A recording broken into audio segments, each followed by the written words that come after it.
This is Tim from YourSixStudios. Today in this video I'm going to show you how to set up call forwarding on your iPhone. So if you do have it on your iPhone, depending on your carrier, just go to settings right here and locate this. And then we can just scroll on down and we can just go to phone. So we can see settings, the main settings page here, scrolling down, and we can go to apps.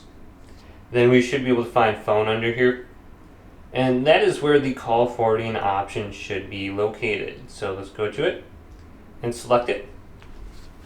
Now I do not see it in here. There should be a category called calls, and under that should be called forwarding, and then we can select it. Now if you don't have it under here, you can still do it. Just go on over to the phone option, go to the keypad, and to set it up you want to hit *72.